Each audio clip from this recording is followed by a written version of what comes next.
Se o Estado é então um vasto instrumento de agressão e de crime institucionalizado, a organização dos meios políticos para a obtenção de riqueza, então isto quer dizer que o Estado é uma organização criminosa, e que, portanto, seu status moral é radicalmente diferente do que o de qualquer um dos proprietários justos que examinamos neste volume.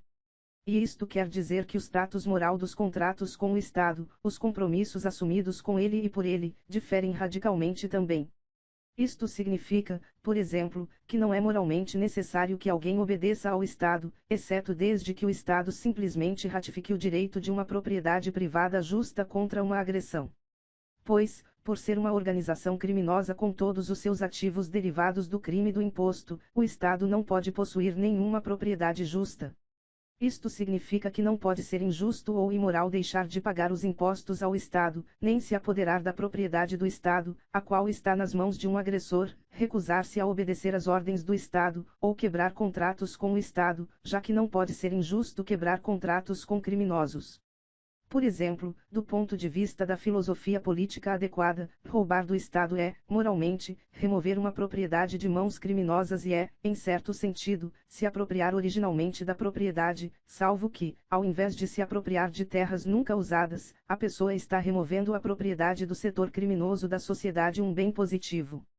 Uma exceção parcial pode ser feita aqui se o Estado claramente roubou a propriedade de uma pessoa específica. Suponha, por exemplo, que o Estado confisque as joias pertencentes a Buarque. Se então Rossi rouba as joias do Estado, do ponto de vista da teoria libertária, ele não está cometendo uma ofensa criminosa. No entanto, as joias ainda não são dele, e seria justificável que Buarque usasse a força para se reapropriar das joias, ora com Rossi. Na maioria dos casos, logicamente, os confiscos do Estado, que ocorrem sob a forma de impostos, são misturados em um bolo comum e é impossível identificar os donos específicos de suas específicas propriedades. Quem é que possui propriamente, por exemplo, uma represa ou uma agência de correios? Então, na maioria desses casos, o roubo ou a apropriação original de Rossi daquilo que estava sob controle do Estado seria tanto legítimo quanto não criminoso, e conferiria a Rossi um título de propriedade justo, apropriado originalmente. Mentir para o Estado também se torna então a fortiori moralmente legítimo.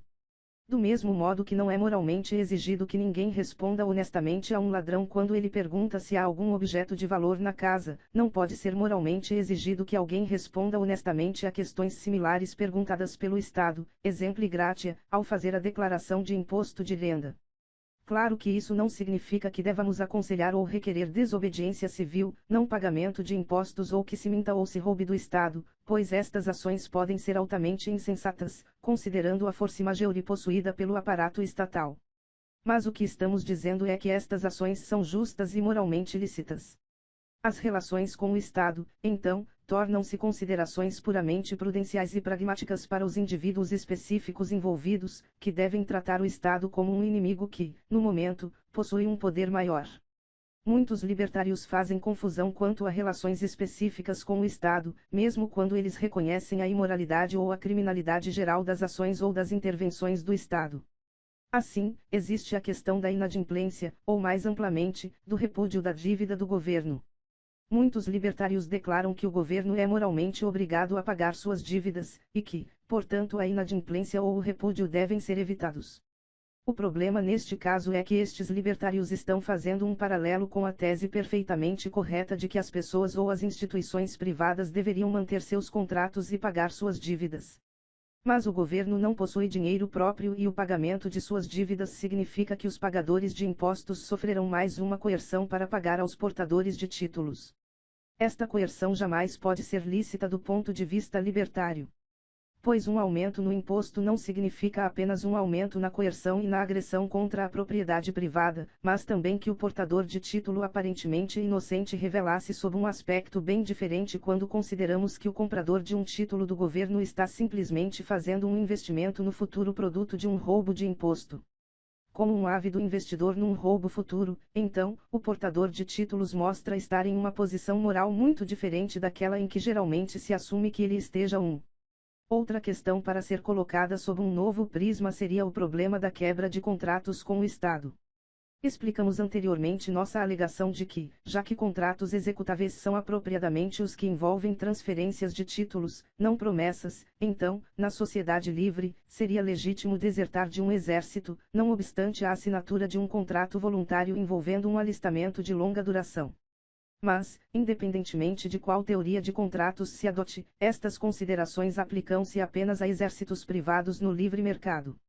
Uma vez que os exércitos do Estado são agressores criminosos tanto em suas ações como em seus meios de obter receita, seria moralmente lícito abandonar a qualquer momento o exército do Estado, independentemente dos termos do alistamento. Fazer isso é moralmente direito do indivíduo, embora, novamente, se tal ação é prudente ou não é completamente outra questão. Consideremos sob este prisma a questão do suborno de funcionários do governo. Vimos anteriormente que, em uma sociedade livre ou num livre mercado, o subornador está agindo legitimamente, enquanto é o subornado que defrauda alguém, exemplo gratia, um empregador, e que, por essa razão, merece um processo. Mas e quanto ao suborno de funcionários públicos? Deve ser feita aqui uma distinção entre suborno agressivo e defensivo. O primeiro deve ser considerado inapropriado e ilícito, enquanto o segundo deve ser considerado adequado e legítimo. Considere um típico suborno agressivo: um chefe da máfia suborna um oficial da polícia para excluir outro operador de cassino concorrente de um determinado território. Neste caso, o mafioso age em conjunto com o governo para coagir proprietários de cassinos concorrentes. O mafioso é, neste caso, um iniciador e instigador de agressão governamental contra seus concorrentes.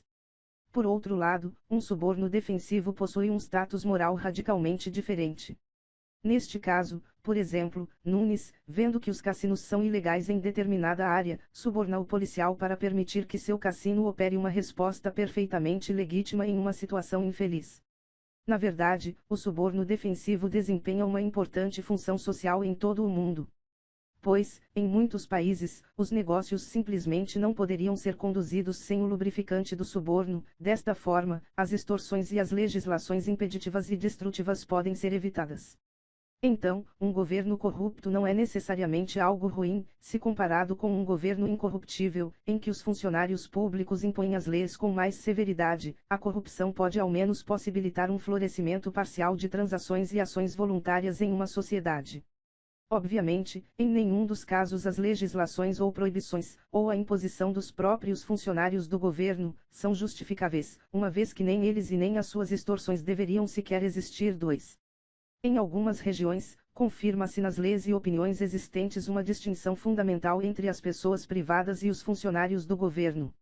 Deste modo, o direito à privacidade ou o direito de se manter em silêncio que um indivíduo privado possui não é e nem deveria ser aplicado a funcionários do governo, cujos registros e operações deveriam ser abertos ao conhecimento e à avaliação pública.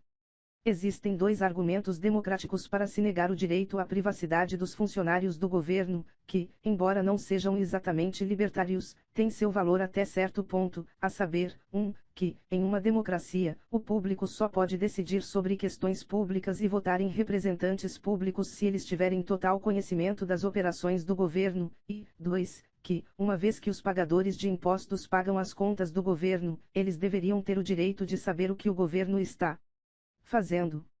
O argumento libertário acrescentaria que, uma vez que o governo é uma organização violadora dos direitos e das pessoas de seus cidadãos, logo a completa transparência de suas operações seria no mínimo um direito que seus súditos poderiam arrebatar do Estado, e que eles poderiam utilizar para resistir ao poder do Estado ou para reduzi-lo. Outra área em que a lei atual faz distinção entre cidadãos privados e funcionários públicos é a lei de difamação. Sustentamos anteriormente que as leis de difamação são ilegítimas. Porém, mesmo ao se admitirem leis contra a difamação, é importante distinguir entre difamar um cidadão privado e um funcionário ou uma agência do governo. Durante o século XIX, felizmente nos livramos da perniciosa lei comum do libelo sedicioso, que foi usada como um porrete para reprimir praticamente qualquer crítica ao governo. Atualmente, as leis de difamação felizmente foram enfraquecidas quanto à sua aplicação, não apenas ao governo per si, mas também aos políticos ou funcionários públicos. Muitos libertários anarquistas afirmam que é imoral votar ou se engajar em atividades políticas, argumentando que, ao tomar parte deste modo das ações do Estado, o libertário dá a sua sanção moral ao aparato estatal. Mas uma decisão moral deve ser uma decisão livre e o Estado colocou os indivíduos da sociedade em um ambiente que não é livre, em uma matriz geral de coerção. O Estado infelizmente existe, e as pessoas necessariamente têm que começar por esta matriz para tentar remediar suas condições. Como Lysander Spooner destacou, em um ambiente de coerção estatal, votar não implica em consentimento voluntário. 3. Na verdade, se o Estado nos concede uma escolha periódica de um soberano, por mais limitada que esta escolha possa ser, certamente não pode ser considerado imoral fazer uso dessa escolha limitada para tentar reduzir ou se livrar do poder do Estado. 4. O Estado, então, não é simplesmente uma parte da sociedade. O ímpeto desta seção do presente volume é, na verdade, demonstrar que o Estado não é, como a maioria dos economistas utilitaristas de livre mercado gosta de pensar, uma instituição social legítima que tende a ser falha e ineficiente na maioria de suas atividades. Pelo contrário, o Estado é uma instituição inerentemente ilegítima de agressão organizada e de crime organizado e regularizado contra as pessoas e as propriedades de seus súditos. Ao invés de necessário para a sociedade, ele é uma instituição profundamente antissocial que subsiste parasitariamente, fora das atividades produtivas dos cidadãos privados. Moralmente, ele tem de ser considerado ilegítimo e situado do lado de fora do sistema legal libertário habitual, tal como esboçado na parte 2ª, que delimita e garante os direitos e as propriedades justas dos cidadãos privados. Deste modo, do ponto de vista da justiça e da moralidade, o Estado não pode possuir nenhuma propriedade, nem exigir nenhuma obediência ou impingir nenhum contrato firmado com ele. Na verdade, ele não pode sequer existir. Uma defesa comum do Estado declara que o homem é um animal social, que ele tem que viver em sociedade, e que os individualistas e os libertários acreditam na existência de indivíduos atomísticos, alheios e não influenciados por seus semelhantes. Mas nenhum libertário jamais alegou que os indivíduos seriam átomos isolados, ao contrário, todos os libertários reconheceram a necessidade e as enormes vantagens de se viver em sociedade e de participar da divisão social de trabalho.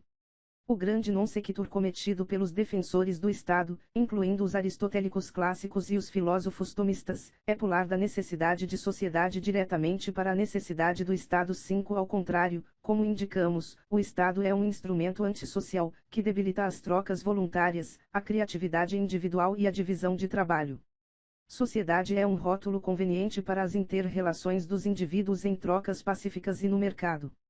Aqui podemos destacar a perspicaz distinção de Albert Jaynock entre o poder social, os frutos das trocas voluntárias na economia e na civilização, e o poder estatal, a interferência e a exploração coercivas destes frutos.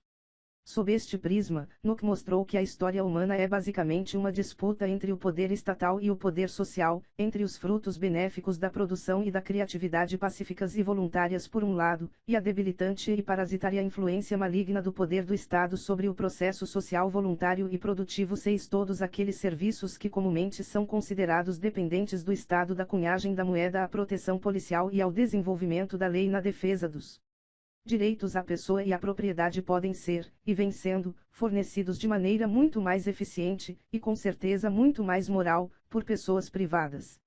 Em nenhum sentido o Estado é necessário para a natureza do homem, muito pelo contrário.